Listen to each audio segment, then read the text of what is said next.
بسم الله الرحمن الرحيم. الحمد لله رب العالمين حمدا الذي أنزل الفرقان وعلمه البيان،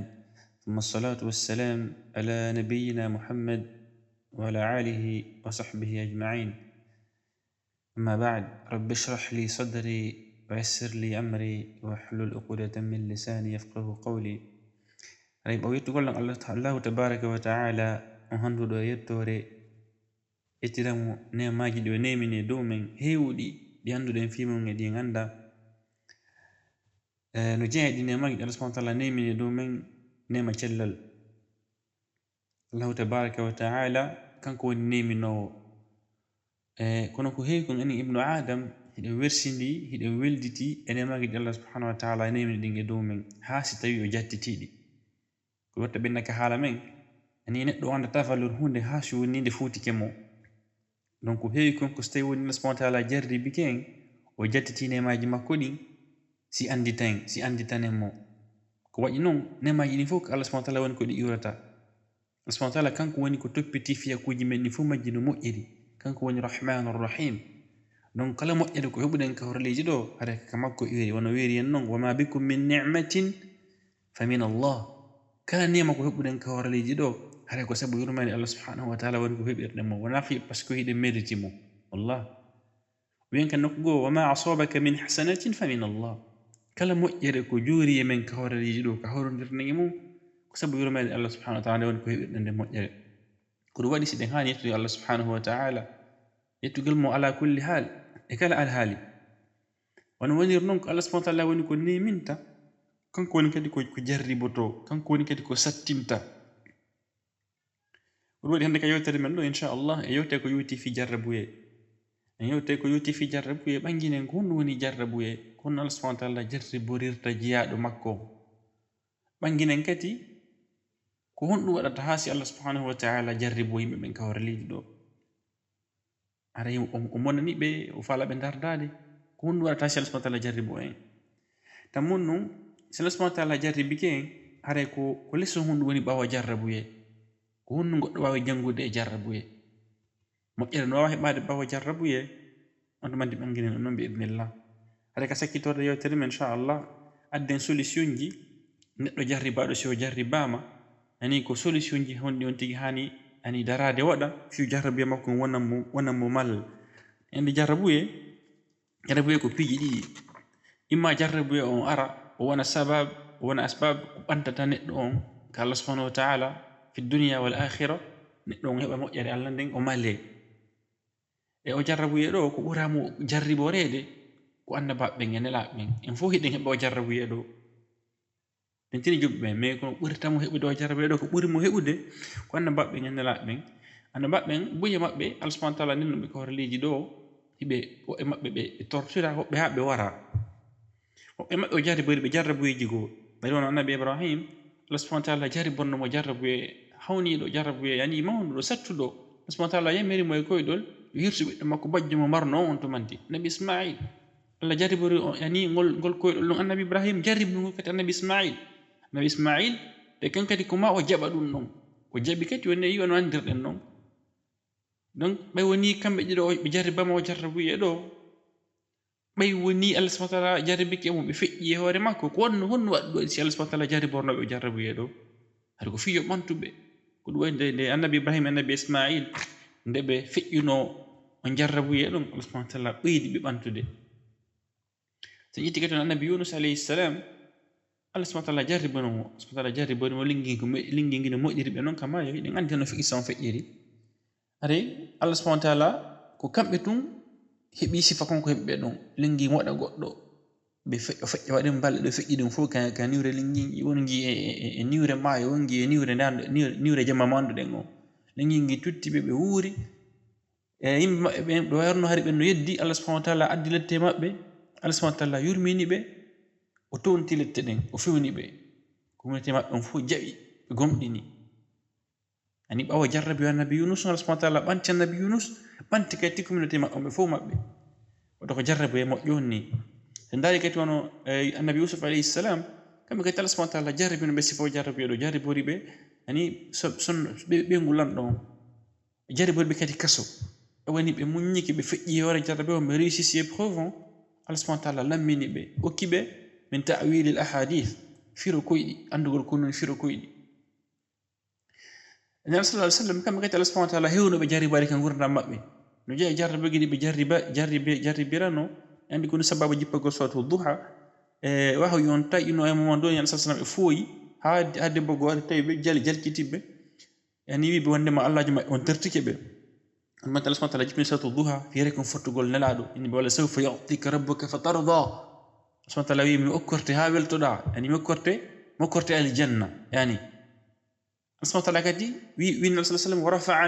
wa rafa'na laka dhikrak subhanahu wa ta'ala kadi ɓantini rasulullah sallallahu alaihi wasallam ɓanti fi jantare maɓɓe nden kawraleji ɗo non o yi ɗum ɗo fof ko ɗo woni jarrabu e mo tawata subhanahu wa ta'ala jarribe woni ke woni ɗo kawraleji ɗo haɗa ko fi ɓantugol mo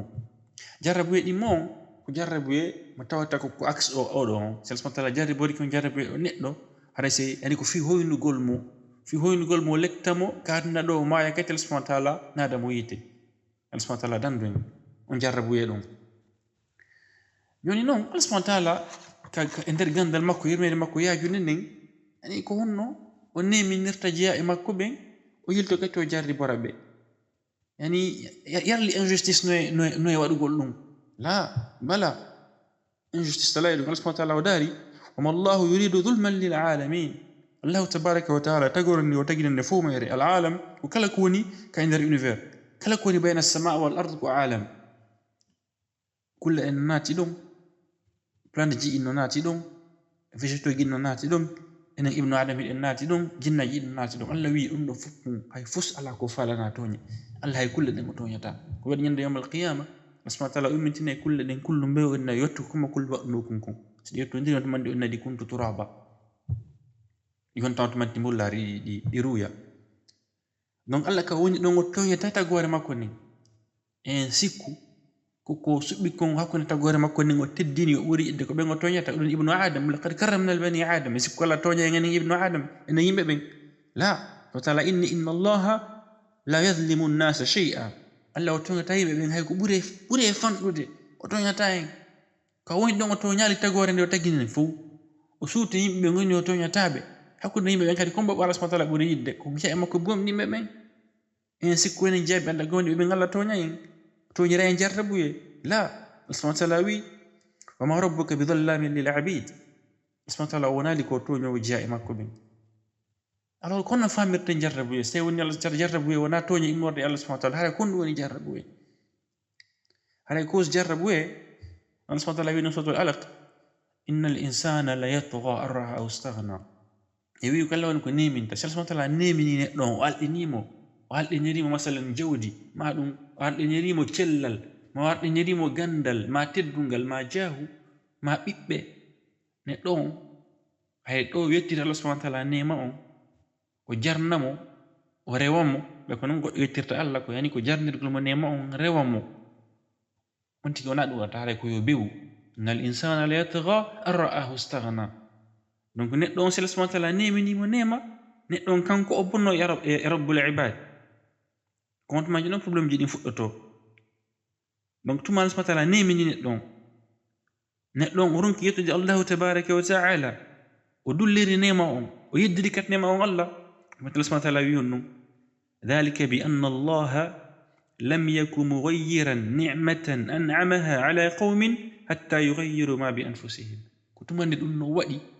Allah kanko kadi noon o change nema mo nemi yon e men o change moƴƴere nden o change yurmen nden o adda sattende c'est parce que o moƴƴike e men o addani en nema en beewi en yettalimo o yeddirimo nema on donc ene woni responsable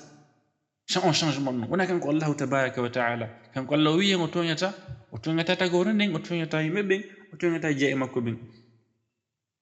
ko ɗo Imam Ali ɓe maki rahimahullah ma nazala bala'un illa bi dhanbin al bala'u probléme jippotako jarrabuye jippotako siwna wondude e bakkatuji heewɗi ko tumande yimɓe ɓen ɓe yeddi Allah subhanahu wa ta'ala ha ɓe feƴƴintini Allah o ronka ɓe nangitirde ko heewi ko ɓe bonni ko nangittira ɓe seeɗa wonni o jippina albala'u donc ɗum ɗon holli wondema probléme jarrabuye probléme lordaji ɗi heɓuten ɗin kawraleji ɗo ko sabu bakkatuji ɗi bonneten ni aya go ari sembini ɗum noon subhanahu wa ta'ala daali وما أصابك من سيئة فمن نفسك kala ko heɓuɗen immorde boni ka hooraliiji ɗo hara ko ene woni ko jaggiti. Donc ɗum ɗo woni deuxiéme hunde ɗimmere ko jarraboye ardata kon. Donc jarraboye no arda sabu piiji ɗiɗi, imma en yeddu Allah subhanahu wa taala sabu bakkatuji men ɗin Allah addana en sattende o jarribo en, imma en jaggutu goɗɗum ka hooraliiji ɗo konko jaggutuɗen ɗon conséquence min o yana e hoore men. hara wona forcément ko bakkatuji men ɗin jaggutuɗen Allah addi goɗɗum. Masalan mi jonna exemple, so en ƴetti arano jarraboye ara won sabu bakkatu ƴetti ono fir'auna yimɓe makko ɓen, nde Allah subhanahu wa taala nelno annabi Musa e maɓɓe ɓe sali ɓe yeddi, Allah subhanahu wa taala jarribori ɓe, o jarribori ɓe piiji heewɗi, o jarribori ɓe tufan, o jarribori ɓe kanu, o jarribori ɓe ƴiƴan ono andirɗen noon. qawmi Hud e qawmi Thamud, Allah subhanahu wa taala nemin ɓe moƴƴi e maɓɓe, o taggi ɓe, o okkiri ɓe doole e mbaadi, o tawata hokkali ha hoore gotte ka horaliiji ɗo, ɓe dari ɓe yeddi on manti Allah subhanahu wa taala jippini lette hoore maɓɓe. Donc ɗum ɗo ko jarraboye ara noon ni sabu bakkatuji ɗin. Jarraboye ɗi mon sabu juuɗe men ɗen, asala ndaren ka horaliiji ɗo réchauffement climatique, kono woni conséquence, kono woni cause réchauffement climatique on ko enen jaggiti ka horaliiji ɗo, ko sabu surproduction ko wonɗen ko wadde ka horaliiji ɗo, wa sabu angal trigol poubelle ji ɗin correctement ko wonɗen ko wadde ka horaliiji ɗo hara en recyclata piiji ɗin, wa sabu ko tawi kon so yalti ka laawi en haakay plastique ko hay kuuɗe o alors que ɗen andi plastique si hay kama maɗum canette si hay kama e yaasi fiyo ɗum no yo désintégrer ka nature wonay des milliers et des centaines de milliers d'années. Donc enen hiɗen bonnude ɗum no fof ka hoore leydi en ala wattandire en toñude nature on e ba nature on o wurti hoore men wadde réchauffement climatique. Sabu réchauffement climatique ɗum heɓuɗen sécheresse, sabu réchauffement climatique ɗon maayo ngon ngo wurti hoore men, sabu réchauffement climatique ɗon yani nangen ɓurti wulde, jangol ɓurti ɓuɓɓude. Donc sabu ko jaggutuɗen ko waɗi si addi ɗum noon, nawnaji jellu ari e hoore men sabu conséquence piiji ɗi jaggitanɗen juuɗe men nden. Sida ko ɗum addi sida ko sabu heewugol ngol zina ka hooraliiji ɗo, sabu heewugol ngol yiide wala hakkunde gorko e gorko en fof eɗen anndana ɗum ɗon hoore men. tawti kadi noon ɗum ɗo ko woni dawata nan sallallahu alaihi wasallam hari ɓe yani ɓe prévoyino ɓe waajinoki en ye rento fi mum. Nan sallallahu alaihi wasallam ɓe waɗano duha e sahabaɓe fernoɓe ferde maɓɓe yehi Madina, wanno ɓe duha ɓe turi Allah subhanahu wa ta'ala waɗuɓe e ɓen taweteɓe e zaman mo tawata yeddude Allah subhanahu wa ta'ala bakkatuji mawniɗi jowi. Allah subhanahu wa ta'ala jarri baraɓe kadi yani jarrabuji joyi. arano e ɗin on ko wonnum ko zuhurul fahisha wal i'lamu biha, ko feññingol zina, waɗugol zina hara suuɗotako, hara kadi ino mantode zina mo waɗi on, yaajina mo hebbina mo ka hoore leydi. hande wona ɗon woni ko fewnuɗen ɗo, subhanallah, kono tigi ko sappano ɗon. an sala sa maaki si ɓen aroyoɓe hawrodira e on zaman ɗum waɗoyoɓe on bone ɗon, Allah subhanahu wa ta'ala jarribo rayɓe ko wiyete kon at-ta'un, nawnare raɓayde, nawnare warayde, ko ɗum woni pandémie. hande ko ɗum woni ko fewnuɗen ɗo. nawnaji jellu hande Allah subhanahu wa ta'ala jarribori en nawnaji pandémique, rougeole, sida, lèpre e hande covid-19 coronavirus, sabu bakkatuji ɗi bonji ɗin Allah subhanahu wa ta'ala e sabu ko jaggitirɗen kon juuɗe men ni. Donc en andi probléme o wona Allah tabaraka wa ta'ala, ko ene woni probléme o, ko ene woni ko woni jaggutude. ɓay tun noon en jaggiti hande ka noon Allah subhanahu wa ta'ala o accida en hoore men seeɗa ko ɗum waɗi Allah subhanahu wa ta'ala dari ko deftere makko teɗunde zuhurul fasad fil barri wal bahr bima kasabat aydi nnas. Allah subhanahu wa ta'ala o feññini, o acciti feeñi bonaji ɗin kan jurde, yani ka maayo e ka hoore leydi ɗo, ka maayo ko bone joni feññi ka maayo. ndare wano hande maayo ngo, subhanallah. Allah subhanahu wa ta'ala o wurtingo hande aujourd'hui avec la montée des eaux, la plupart des géologues ɓe prévoit wondema e nder duuɓi aroji ɗin ɗo leyɗele wonde ɗen fof ka sera maayoji ɗe wawata hay ɗon wawata ko wurade hande kadi. ndaren inondation ji wonɗi warde hewɗi e plage ji woni warde yimɓe. hari ara num goɗɗo sino hay ka sera canɗi ka sera maayo sa okkino filet ani c'était facile de pêcher. hande fiya goɗɗo heɓu pêche ko une bonne pêche ko maya haka tumbo maayo. hande kadi hay daabi gin tan fuɗɗiki mulude, sabu honɗum ko wonnen kon jaggutude e ka leydi kadi fil barri wal bahr, ka leydi kadi ko wonnen kon jaggutude sabu sabu bakkatuji men ni, sabu juuɗe men nen Allah subhanahu wa ta'ala waddande en sécheresse. ndari ko feƴƴi kon Australie ɗo, o jarribori ɓe incendie, ma pudi no julbe wanani be du'a fi janna saaji on taynaji janna fo jan jenkati yolo jan subhanallah ajib wanti non ko wuri hawnade dum do ko non seulement Allah subhanahu wa ta'ala ni o tonya en ko ne won ko jaggiti bal o tonya en ko bal o nangitirta en hay ko wonde ko fo jaggutude sabu na so nangitire en ko wonde ko fo jaggutude dum heƴetano en hoore men ko do so wi ولو آخذ الله الناس بما كسبوا ما ترك على ظهرها من دابة سلا سبحانه وتعالى نانغي تورني ويدو دم كون فوب حتى نوكا وري جدو هدابي ونغوتو دونك هاي كون كون ان نانغي تريد دون كو سير اني اكو كون يدو دي وانا ان نانغي تريد او جون نو باين عندي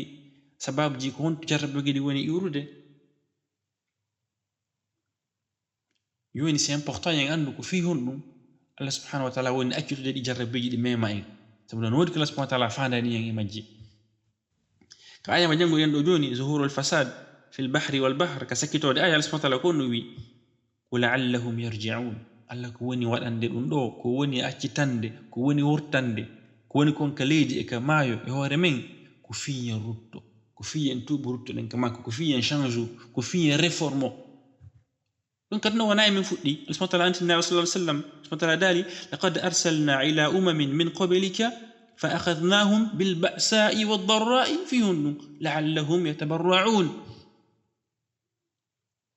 زمن جي غير الفد يدين باودو كما قال اسمه تعالى جارب بوني بالضراء سراء بيجي ساتو دي بيجي تمبريجي ناوناجي tremblement de terre جي changement يعني tremblement de terre جي هوري مابي inondation جي kan ko fiyo no respanta wala ni dum ko fiyo be ne anno mo fiyo be yankina no mo parce que harbe mawlintini kunno wonno hada fon wona hal golbe fi hal ko golbe wona lordo golbe fi lordo golbe hada fon ko fiyo on tigi o reformo ko fiyo change awa o jarrabe mala subhanahu wa ta'ala jipin do hore do men o coronavirus hada fon al subhanahu wa ta'ala ko fala ko yen change sen change e reformike e mo intini hakkunde men e Allah e mo intini hakkunde men enen e yimbe ben e mo intini hakkunde men e nature on e mo intini hakkunde men e be ngure men den on to manti non jarrabu on wontan en jarrabu e bantowo on e daraja on adder non ka fuddorde jarrabu on wona jarrabu e bantowo en Allah subhanahu wa ta'ala subhanahu wa ta'ala kunna in suratul baqara wala nabluwannakum bi shay Allah wi mi jarrabare on piji dan min al khawf Allah wa jarrabare en kullu ene hande ko wonde no hiden huli kayen hula subhanallah hiden huli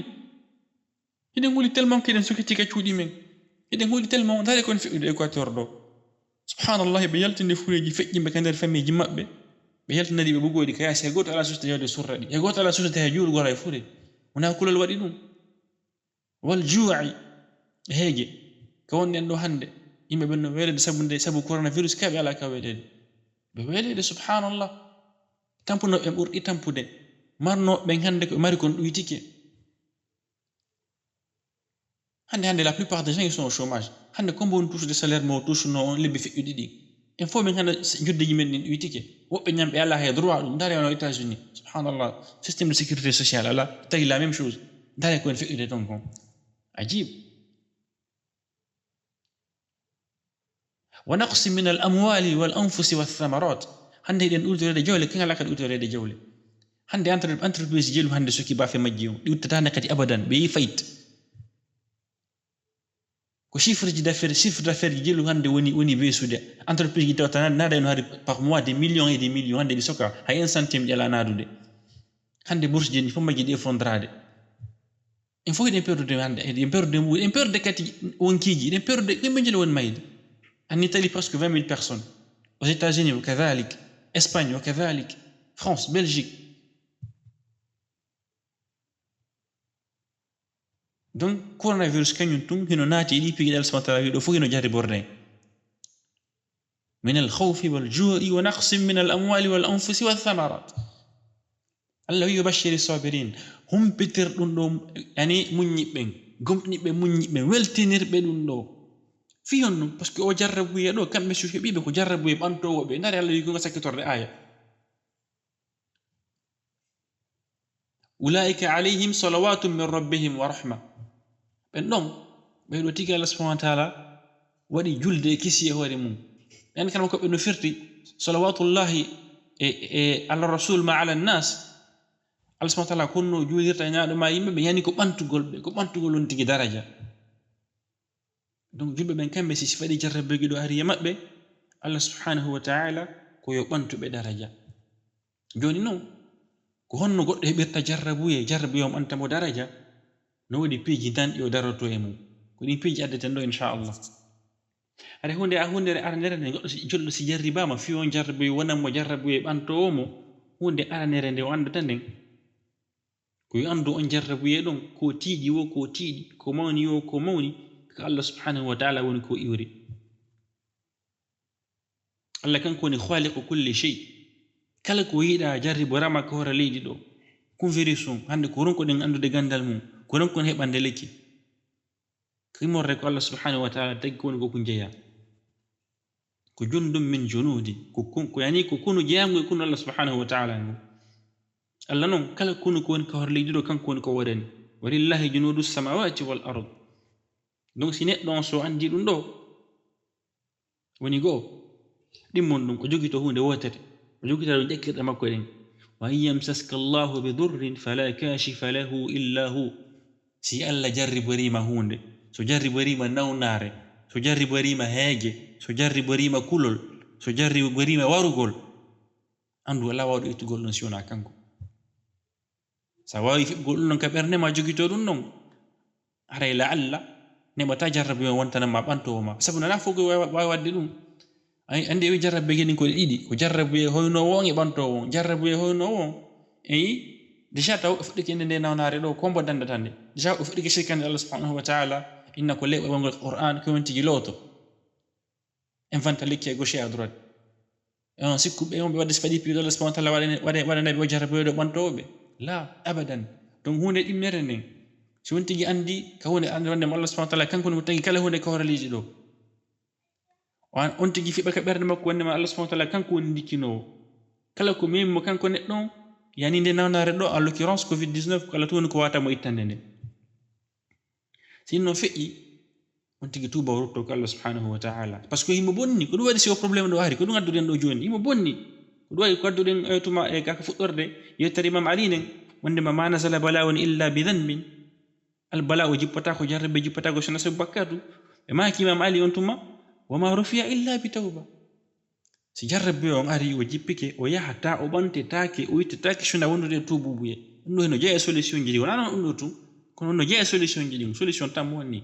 ala ko en tubortoɗen ko Allah subhanahu wa ta'ala moƴƴini hakkunde ma ngenen yalla so ko waɗi yaasi Allah ittinema ngeɗin waɗɗiɗi probléme ko ɗum jongoɗen ga aya nanen surtout al-a'raf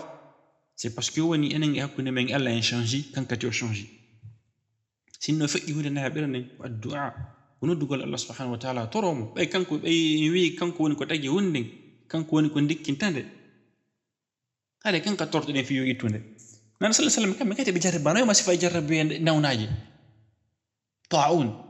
nan sallallahu alaihi wasallam kamɓe woni modèle men on nan sallallahu alaihi wasallam kon ɓe waɗeno ɓe jarribara maɗen nawnare nde faɗi nawnaji no jeeya waɗugol du'a nan sallallahu alaihi wasallam e hadis mo Anas bin Malik filli doom mum tangine fu ɗen hunjimo nan sallallahu be makendo hajjuli man allahumma inni a'udhu bika min al-barasi wal jununi wal juzani wa min sayyi al-asqam hebbinen waɗugol o du'a ɗo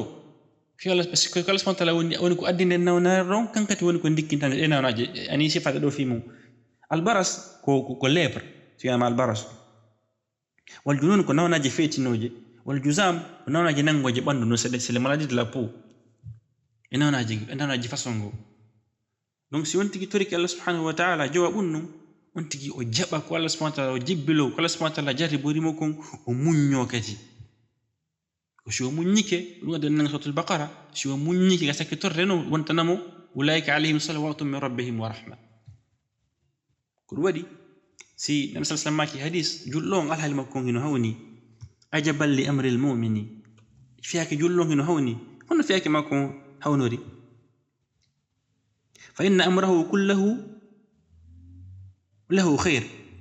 fiyake makko no sifori wono sifori finalité makko wontanema moƴƴere fiyake makko no sifori wono sifori woni o jarri bora moƴƴere wono jarri bora bone fiyake makko sakkitorde makko on o moƴƴay fi on ɗum in asabahu sarra si Allah subhanahu wa ta'ala jarribori mo moƴƴere shakara o yetta Allah subhanahu wa ta'ala wala in shakartum la azidannakum so yettila tun Allah ɓeydana on fa kana khayra Allah ɓay tun o yetti Allah subhanahu wa ta'ala on fiyake ɗon o moƴƴanamo so tawi woni wona fiyake moƴƴo ko ɗum tagi jarriborte ko bone donc gonɗin noon so jarriborama bone kadi waɗa honno wa in asabathu darra sabaro fa kana khayra Allah o yi o muñño so jarriborama kadi bone o jibbinano Allah subhanahu wa ta'ala o muñño e hoore sattende so o muññike tun finalite on kadi moƴƴay sotti Allah subhanahu wa ta'ala ɓantiramo sabu konko muññiɗon daraja kadina ɗo ma o feƴƴina kadina ɗo ɓawo o lettade ko ɓaytungo muññike so ma yo natali janna woni shahid donc quoi qu'il en soit kanko gomɗi noon